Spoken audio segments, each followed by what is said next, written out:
마태복음 14장 32절에서 42절입니다.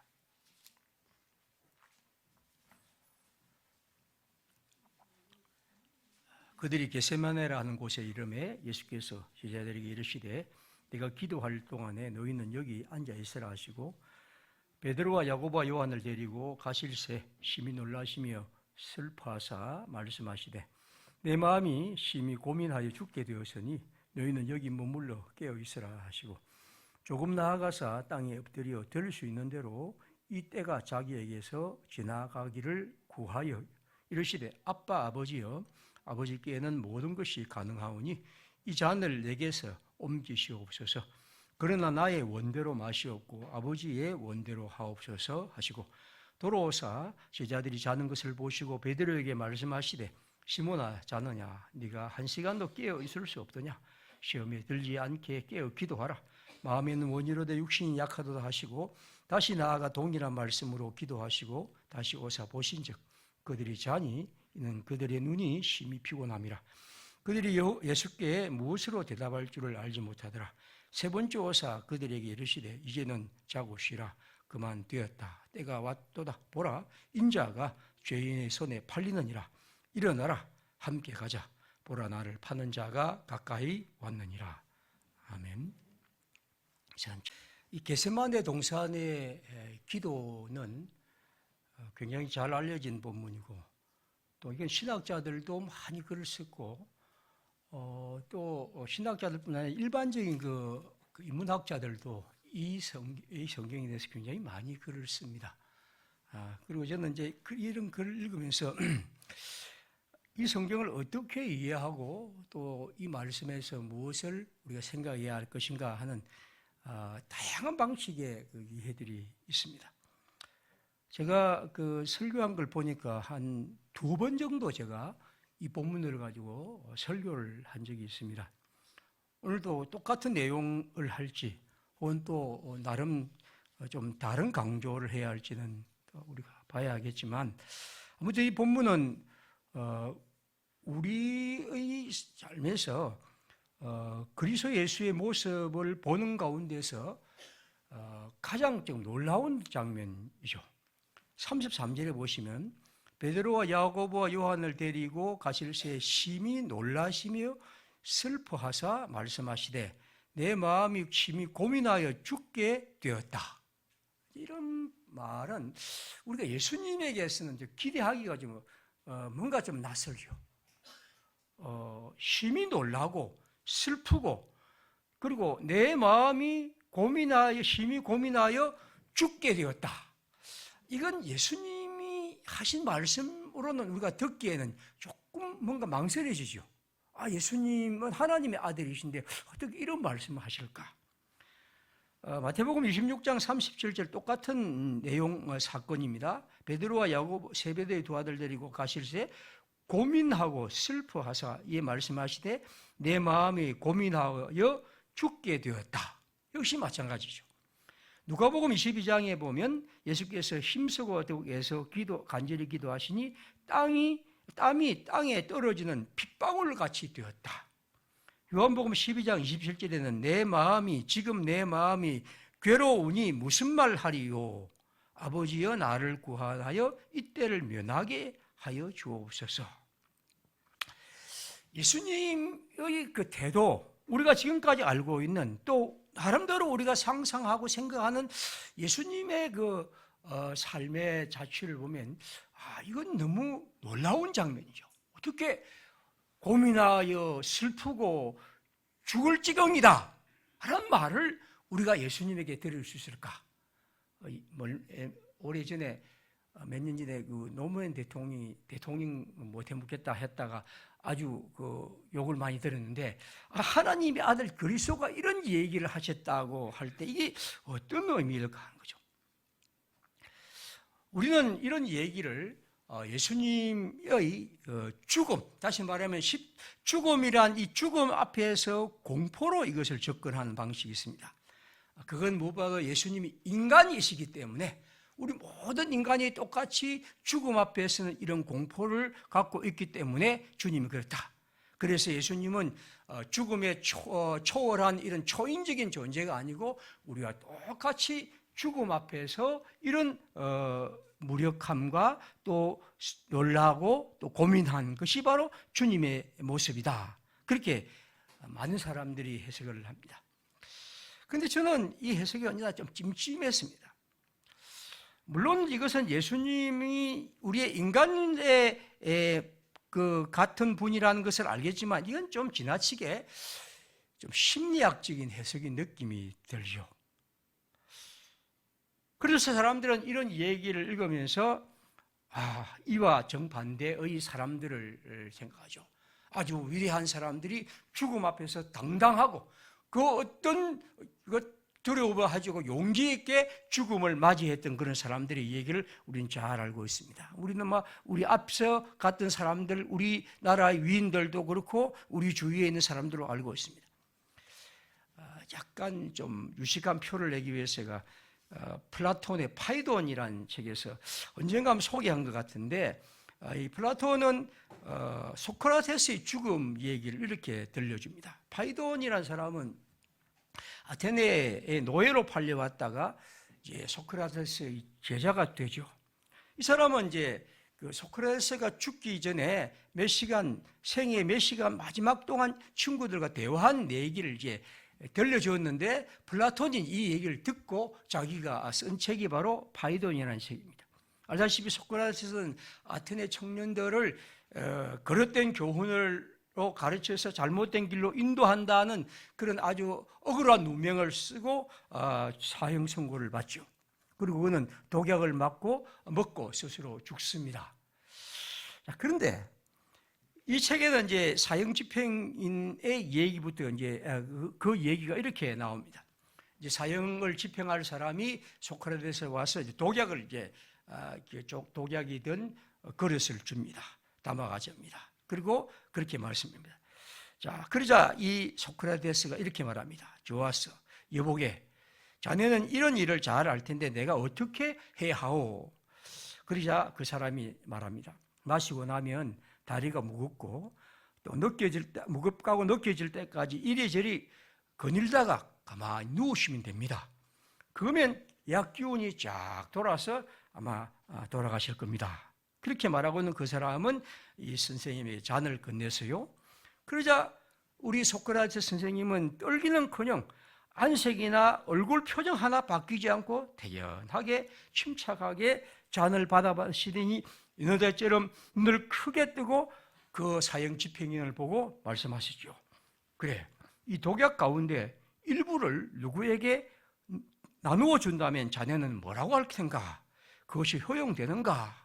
그러자 그가 말해서, 소크라테스 선생님, 우리는 선생님이 마시기에 꼭 필요한 약만 드렸으니까 다른 사람에게 줄 수 없습니다. 그렇게 농담을 주고받았다는 거죠. 그리고 그분이 이제 이렇게 말씀하신 다음 잔을 입에 대고 태연하게 잔을 비우고, 그러자 우리는 모두 그것을 보고 눈물을 참을 수 없었고, 나도 그렇고 친구들도 그렇고 제자들도 모두 다 밖에 나가 울고 그렇게 했다는 거죠. 그러자 선생님이 말씀하시죠. 자네들, 이게 무슨 짓들인가? 내가 여자들, 이건 이제 좀 그 당시 사람이에요. 여자들을 돌려보내는 것은 참 이런 것을 막기 위해서인데, 나는 사람이 조용히 최후를 맞아야 한다고 들었는데, 자, 조용히 기운을 차리게. 그렇게 하자 우리는 모두 창피해서 눈물을 삼켰지요. 그러자 이분은 이제 이리저리 돌아다니다가 다리가 무겁다고 말씀하시고 등에 대고 아까 사람 말처럼 누웠죠. 그러자 그분은 그자 이 사형 집행인이 만져보더니 이제 차근차근 묻습니다. 이 손이 어떻습니까? 어깨가 어떻습니까? 심장이 어떻습니까? 쫙 묻고 나중에는 이제 거의 마지막이 됩니다. 그리고 우리가 잘 아는 이런 얘기를 합니다. 그러자 그분이 이제 마지막으로 얼굴을 내딛고 말씀하셨죠. 그에 있는 친구에게 말했습니다. 크리톤, 내가 옆집에 사는 아스클레오피오스라는 사람에게 수탉 한 마리를 빚지고 있었는데 잊지 말고 그 빚진 것을 꼭 갚도록 하게, 그렇게 말합니다. 그러자 그 친구가 그러겠네 하고 말하고 이제 두 눈을 감았습니다. 그분은 우리가 겪어본 시대의 인물 가운데 가장 훌륭하고 가장 정의로운 분으로 과언이 아니죠. 그렇게 해서 이 얘기는 끝납니다. 여러분, 오늘 제가 읽어드린 이 얘기하고 플라톤이 말한 소크라테스의 마지막과 예수님이 죽음 앞에서 가졌던 이 태도를 한번 보십시오. 오늘 마가가 기록한 것처럼 심히 놀라고 내 마음이 고민하여 죽게 되었다 라고 말하는 이 절망적인 부르짖음과 오늘 이 소크라테스나 온 앞서간 많은 사람들의 이 얘기를 읽어보면 우리는 이 말을 어떻게 받아들여야 할까 하는 것입니다. 그래서 사람들은 이 예수의 얘기를 듣고 예수님을 깔보기도 하고 그가 지금까지 용기 있게 말했지만 마치 마지막 그의 죽음 앞에서는 그도 어쩔 수 없는 인간이라고 얘기를 합니다. 주 375년경에는 성경은 많은 필사본들이 있는데 그 필사본 가운데 하나는, 그러니까 성경을 예전엔 인쇄를 안 하고 다 사람들이 뺏겼었는데 어떤 필사본에는 이 부분을 생략했습니다. 왜냐하면 예수님이 이래 했다, 예수님이 이렇게 죽음 앞에서 이렇게 했다는 이 말을 다른 사람이 알면 좀 이상할까 싶어서 이 부분을 딱 빼버리고 성경을 옮겨 쓰겠다는 거죠. 그만큼 이 성경은 많은 사람들에게 예수님이 어떻게 이럴 수 있을까라는 이런 생각을 갖고 예수님의 존엄성이 손상될까 두려워했다고 말합니다. 여러분, 우리가 만약 이 겟세마네의 기도와 이 모습을 예수님의 어떤 죽음 앞에서의 공포와 두려움, 단지 인간이신 예수의 얘기로만 이 얘기를 읽는다면 그것은 이 본문의 진정한 깊이에 이르지 못하는 것입니다. 그리고 우리는 성경에서 죽음 앞에서 의연한 하나님의 사람들을 알고 있습니다. 사자굴 앞에서 다니엘의 그 훌륭하고 용기 있는 태도를 우리는 압니다. 그리고 다니엘의 세 친구들은 그 바벨론의 느부갓네살 앞에서 풀무불 앞에서도 결코 불타는 것을 두려워하지 않고 의연한 주의 사람들을 압니다. 그리고 같은 복음서의 기록자인 누가복음의 누가는 사도행전 7장에 가면 스데반이라는 사람을 우리에게 들려줍니다. 그는 하나님의 복음을 전하다가 유대인들에게 고통을 받고 돌멩이를 맞아 죽어가면서 그는 하나님 앞에 기도하며 하늘을 우러보며 하나님의 보좌를 보며 용기 있게 마지막을 맞이합니다. 그리스도를 믿는 사람들의 이 용기 있는 태도를 우리는 알고 있는데 오늘 복음서는 우리에게 예수의 얘기를 이렇게 들려주고 있습니다. 파스칼은 이렇게 말합니다. 예수 그리스도를 왜 복음서의 기록자는 완벽한 영음으로 표현하지 않았을까? 그는 스데반의 죽음을 그렇게 훌륭하게 표현했는데 왜 예수의 얘기를 이렇게 초라하고 어떻게 보면 무력한 그런 분으로 묘사했을까? 그리스도의 죽음을 이렇게, 그리스도의 모습을 이렇게 씩씩하게 그리지 못하고 있었을까? 파스칼은 말합니다. 여러분이 진정으로 알아야 할 것은 그는 그렇게 함으로 우리의 주님이 되시고 그렇게 함으로 그는 가장 강한 분으로 우리 가운데 계시고 그리고 그가 가장 고뇌에 빠져 있을 때 진정 그는 강한 분이었다. 요한복음 24장 12장 24절 이번 달 교회당 밖에 붙이는 그림입니다. 내가 진실로 너희에게 이르노니 한 알에 밀이 땅에 떨어져 죽지 아니하면 한 알 그대로 있고 죽으면 많은 열매를 맺느니라. 주님이 당신 자신이 친히 이렇게 말씀하셨고 많은 열매를 맺기 위해서 죽어야 한다는 것을 주님이 가르치셨기 때문에 주님은 이렇게 당신 자신을 죽음으로 가십니다. 그러므로 이것은 단지 주님이 죽음을 두려워했기 때문에 이렇게 행동하셨다고 하는 것은 잘못된 해석이죠. 주님이 오늘 우리에게 보여주신 모습은 죽음 그 자체라기보다도 오히려 예수 그리스도와 오늘 그를 따르는 모든 사람들에게 하신 말씀입니다. 십자가 앞에서 자신의 생명과 다른 사람의 생명을 살리는 십자가의 길을 앞에서 우리는 누구나 두려움에 떨 수밖에 없다는 거죠. 그리고 우리는 그 두려움을 부여잡고 그렇게 고뇌하는 가운데 우리는 비로소 그리스도 하나님의 길을 열 수 있다는 거죠. 36절에 오늘 예수님이 이렇게 말씀합니다.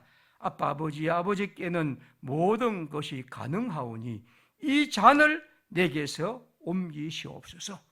이 잔은 단순한 죽음의 문제가 아니고 바로 십자가를 지는 일입니다.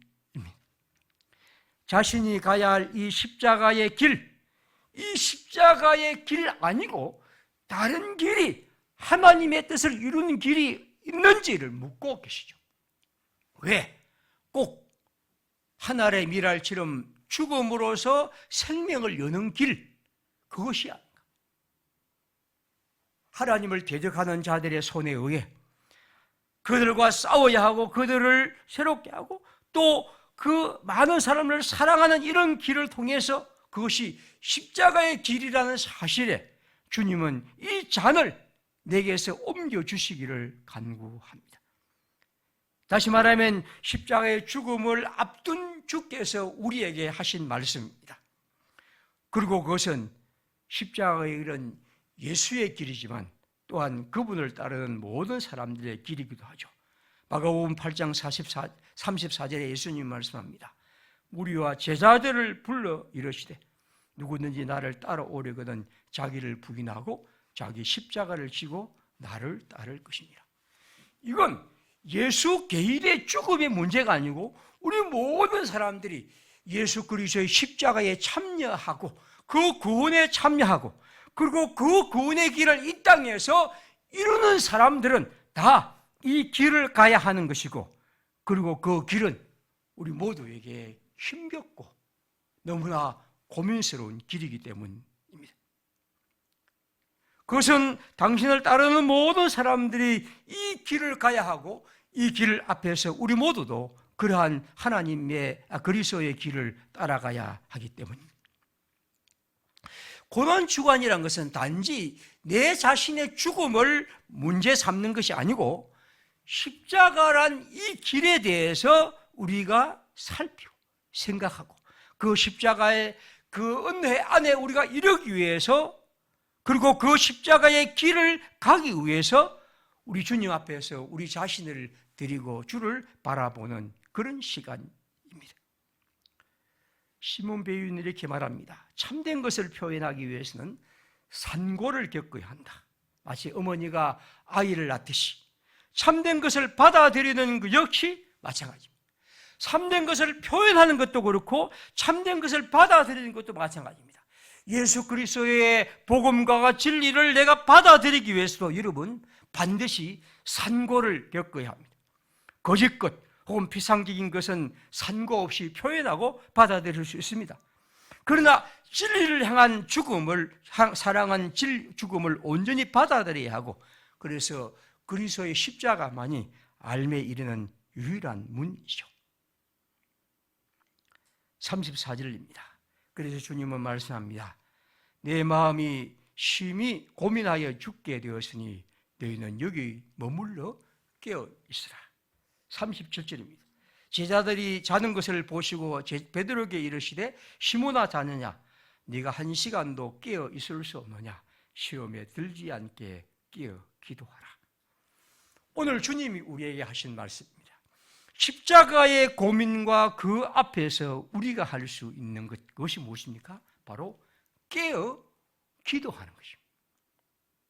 다시 말하면 십자가를 받아들이는 것과 십자가의 길을 가는 것, 그건 오직 깨어 기도하는 길밖에 없습니다.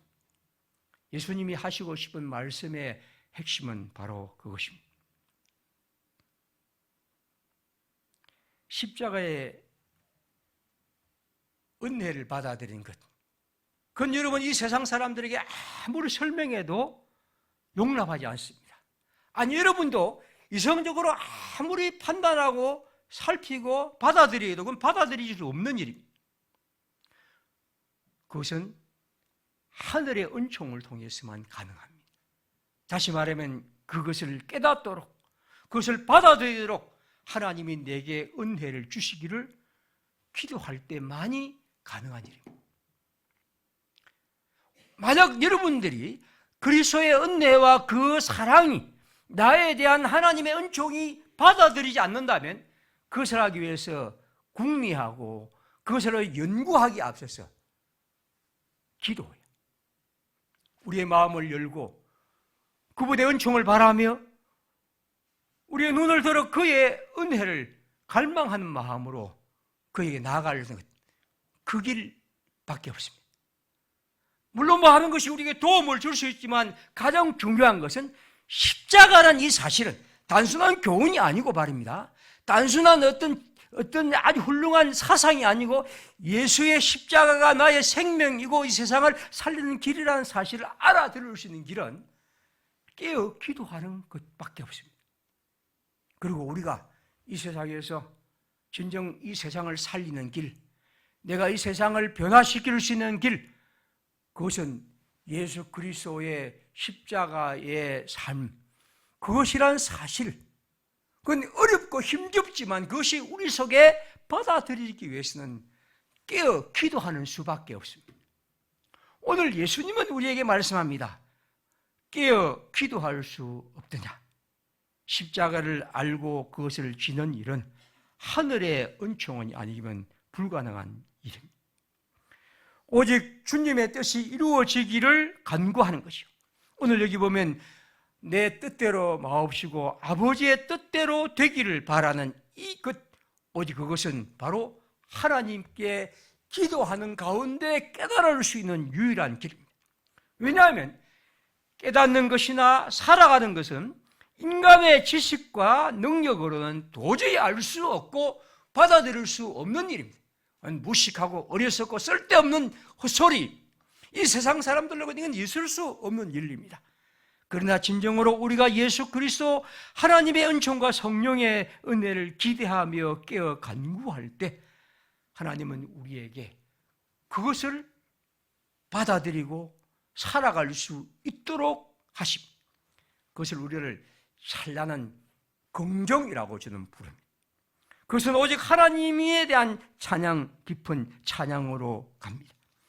기도는 그런 의미에서 우리 영혼에 하나님이 불러주는 하나님의 힘과 같은 거죠. 우리의 가슴으로 우러난 기도를 통해서 우리는 하나님을 만나 뵙게 되고 주님의 은총 속에서 이 놀라운 은혜에 이르게 됩니다. 돌소이는 이렇게 말합니다. 기도한다는 것은 영원하고 무한한 존재인 하나님의 법칙을 인정하고 그것을 상기하고 그 법칙에 자신의 과거와 미래의 모든 행위를 적용하며 생각하는 것이죠. 그래서 그걸 말합니다. 되도록 자주 기도하는 것이 좋습니다. 되도록 자주 기도하는 것이 좋습니다. 꼭 교회에 나왔을 뿐 아니라 어쨌든 틈 되면 짧게라도 기도하는 것이 좋습니다. 기도는 그냥 하나님 아버지 그렇게 해도 그건 기도입니다. 우리는 그 기도를 통해서 내가 어떤 것을 간구하고 내가 멋진 말로 하나님을 설득하는 것이 아니고 그가 그냥 그 말 속에 우리도 모르게 임하는 하나님의 은총에 이르게 된 거죠. 예수님은 오늘 우리에게 그렇게 말씀합니다. 오늘 우리는 이 본문을 보면 매우 재미있는 얘기가 있습니다. 바로 앞에 있는 마가복음 14장 30절, 오늘 32절을 읽었으니까 30절에 이렇게 말합니다. 예수께서 말씀합니다. 내가 진실로 오늘 내게 이르노니 닭이 울기 전에 네가 3번 나를 부인하리라. 그러자 베드로가 힘있게 말합니다. 내가 주와 함께 죽을지언정 주를 부인하지 않겠나이다 하고 모든 제자도 이와 같이 말하니라. 우리가 알다시피 베드로는 이렇게 자신 있게 죽을지언정 주님을 부인하지 않고 십자가의 주님을 떠나지 않겠습니다고 말했지만 그는 예수님을 3번 부인합니다. 우리는 오늘 이 베드로의 태도, 결심을 결코 깔봐서는 안 되죠. 베드로는 아주 의지 있는 사람이고 아주 훌륭한 사람입니다. 그러나 여러분, 베드로는 실패하죠. 왜? 그는 깨어 기도하지 않았기 때문에. 왜 우리는 십자가의 은총을 받아들이는 것을 내 의지와 이성과 결단으로 생각하고 내가 그 십자가의 길을 갈 수 있다는 것을 마치 내 의지와 용기와 결단으로 생각하느냐 거죠. 베드로처럼 주님은 말씀합니다. 37절이죠. 네가 1시간도 깨어 기도할 수 없더냐? 시험에 들지 않게 깨어 기도하라. 깨어 기도하는 것. 그러므로 깨어 기도하는 것만이 그리스도의 길을 갈 수 있는 가장 중요한 길입니다. 2023년 다시 우리는 사순절을 맞이합니다. 그리고 또 다시 여러분에게 저는 몇 년 만에 기도 점검표를 드립니다. 오늘부터 4월 8일 사순절 기간 동안 이 기도표를 드리면서 여러분들이 이 기도표를 따라 그리고 묵상 본문을 따라 묵상하고 기도하는 일에 한 번 마음 써주십시오. 이건 그리스도의 십자가의 은혜가 내 속에 구원으로 작용할 수 있는 방편입니다. 내게 왜 그리스도의 은혜가 내가 그리스도를 믿는 것이 부족하다고 그렇게 생각하는 사람들, 그건 목사가 설득해 줄 수 있는 일은 아닙니다. 제가 그만한 실력도 없고 또 그런 능력도 없습니다. 주님은 말씀합니다. 깨어 기도하면 그 그리스도의 은혜와 그 사랑과 구원의 은총이 여러분의 가슴 속에 스며들 것이다. 그리고 우리가 그 길을 걸어가는 것보다도 우리는 이 세상의 여러 가지 것들에 휩쓸리고 우리도 모르게 이런 문제 저런 문제 앞에서 시달리며 무너질 때가 많습니다. 그건 저나 여러분도 마찬가지입니다. 주님은 말씀합니다. 그리스도의 길을 옳은 길을 갈 수 있는 것은 깨어 기도하는 것. 그리스도는 우리에게 그렇게 말씀하시고 있습니다. 이 사순절 기간 동안 우리 모두 다시 한번 말씀드리는데 표를 두고 동그라미를 쳐가면서 여러분 함께 짧지만 기도하면서 하나님이 진짜 약속하신 것처럼 내게 어떻게 임하는지를 한번 경험하면서 주님을 만나 뵙는 좋은 기회가 되었으면 바랍니다. 36절입니다. 아빠 아버지께는 모든 것이 가능하오니 이 잔을 내게서 옮기시옵소서. 그러나 나의 원대로 마시고 아버지의 원대로 하옵소서. 아빠 아버지. 아빠는 저는 이게 우리나라 말로 해도 괜찮을 것 같습니다. 실제로 아빠는 그 당시 아람어입니다. 아람어로 저는 이런 말을 보면 옛날 말하고 그 옛날 고대 말하고 우리나라 말하고 비슷하네 하는 생각이 드는데 그냥 진짜 그렇습니다. 아빠 되어 있습니다. 이는 아람어로 그렇게 되어 있고, 근데 아버지는 우리가 영어로 보통 쓰는 father 하는 말과 거의 같은 말입니다. 그러니까 이게 지금 아마 그리스어의 말과 그 다음 아람 말이 같이 붙어 있습니다. 왜 두 가지 말을 똑같은 아버지라는 말을 같이 썼을까? 물론 그건 어떤지 정확하게는 알 수 없습니다. 왜 두 번이나 아빠라는 아람어를 한번 부르고 또 아버지란 그리스 말로 부르셨을까? 이건 하나님께 기도한다는 것은 여러분 하나님을 아빠 아버지로 부르는 거죠.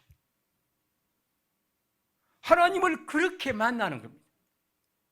하나님을 전능하신 분, 위대하신 분, 아주 능력 많으신 분, 심지어 어떤 사람은 기도하면서 하나님을 심판의 주님 이렇게 부르는 사람인데 이게 있을 수 없는 일이죠. 하나님은 기도의 가장 중요한 표시는 예수님입니다. 아빠, 아버지. 하나님을 그렇게 친근하게, 친밀하게 아주 깊은 관계로 만나는 것이죠. 예수님은 우리에게 이 마지막 십자가의 길을 가기 위해서 우리가 주님께 기도할 때 부를 이름은 아빠, 아버지죠. 하나님을 그렇게 부르면 하나님이 여러분에게 어떻게 다가오신지를 보게 될 겁니다. 그럴 때 예수님 말씀합니다. 내 뜻을 접고 그 아빠, 아버지인 하나님의 뜻에 자신을 복종하며 그 십자가의 길을 가게 되는 것이요. 로마서 8장 15절에 바울은 말합니다. 너희는 다시는 무서워하던 종의 영을 받지 아니하고 양자의 영을 받았으므로 우리가 아빠 아버지라 부르짖느니라. 갈라디아 4장 6절입니다. 너희가 아들임으로 하나님이 그 아들을 영을 우리 마음의 가운데 보내사 아빠 아버지라 부르게 하셨느니라.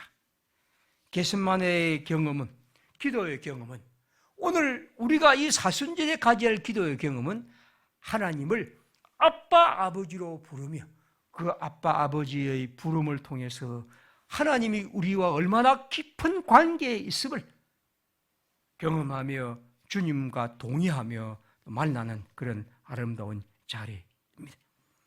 하나님은 기도하는 이에게 이런 은혜를 내리실 것이고 이 기도하는 이에게 하나님의 도움과 은총으로 함께 하실 것입니다. 파울 슈나이드라는 목사는 히틀러에 저항하다가 결국 처형된 사람인데 그는 이렇게 말했습니다. 아들에게 이렇게 편지를 쓰죠. 하나님의 도움, 모든 행동이 함께 하지 않는다 해도 하나님의 존재는 모든 어려움에 함께 하신다. 그는 자기가 행동하는 일, 자기가 그런 히틀러의 잘못에 대해서, 불의에 대해서 설교하고 결국 그것의 행동이 아무런 열매를 맺지 못하는 그런 일이라 할지라도 하나님은 언제나 나와 함께 하신다는 믿음으로 그는 기도하며 살아갔던 것이요. 사랑하는 여러분, 기도는 바로 그런 것입니다. 기도는 그런 의미에서 그냥 심심함에 하는 것이 아닙니다. 어떤 수도사는 말하기를 하나님께 기도하는 것만큼 중노동은 없다, 그렇게 말하죠. 기도하는 것은 여러분 가볍고 쉬운 일 아닙니다. 우리의 마음과 정성을 쏟는 것입니다. 그러나 우리가 하나님께 그렇게 다가가면 하나님은 우리에게 기도할 마음을 주시고 기도의 은총으로 함께 하십니다. 오늘 여기 기도를 마친 주님의 모습을 여기 마지막 42절에 뭐라고 말합니까? 기도하신 주님은 일어나 함께 가자.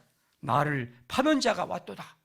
주님은 이제 기도를 마친 다음 스스로 자신을 수스르고 이제 그 십자가의 길을 가기 위해서 든든하게 갑니다. 방금까지의 생각, 그런 모습과 그것은 온데간데 없고 이제 그는 든든한 모습으로 주님 하나님의 길을 가는 것입니다. 오리전 시인은 우리에게 말합니다. 시편 188편입니다. 내가 간구하는 날에 주께서 응답하시고 내 영혼에 힘을 주어 나를 강하게 하신나이다.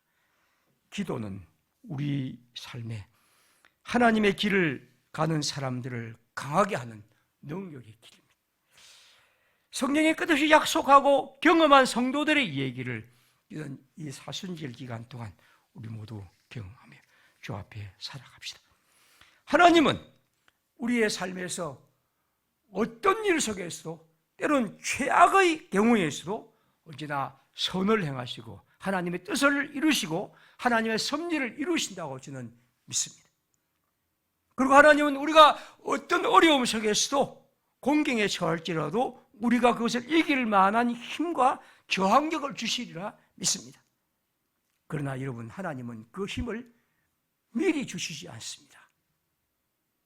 그것은 그 힘이 내 자신에 있는 것이 아니라 오직 우리가 하나님께 의지하게 하는 것입니다. 그리고 그것은 바로 성실한 기도와 책임 있는 행동을 통해서 하나님은 우리에게 응답하시죠. 이 은총, 사랑하는 평화의 식구들에게 이 사순절에 임하여 우리 모두 하나님의 말씀과 기도 속에 주님과 사귀는 하나님을 아빠 아버지라 만나고 그 속에서 주님의 십자가의 은혜에 참여하고 감사하고 확신하고 그리고 그 길에 우리 모두 작지만 걸어가는 하나님의 사람들 다 되기를 바랍니다. 기도하겠습니다. 하나님께서 이 사순절에 사랑하는 우리 성도들에게 기도하며 깨어 기도함으로 십자가의 은혜에 참여하고 이루고 또 그 속에서 우리 모두 우리 앞에 있는 그 어떤 어려움과 힘겨운 일도 또 든든하게 이기며 걸어갈 수 있도록 주님을 만난 좋은 자리를 주님 안에서 만날 수 있도록 만들 수 있도록 은혜를 베풀어 주옵소서. 기도하겠습니다.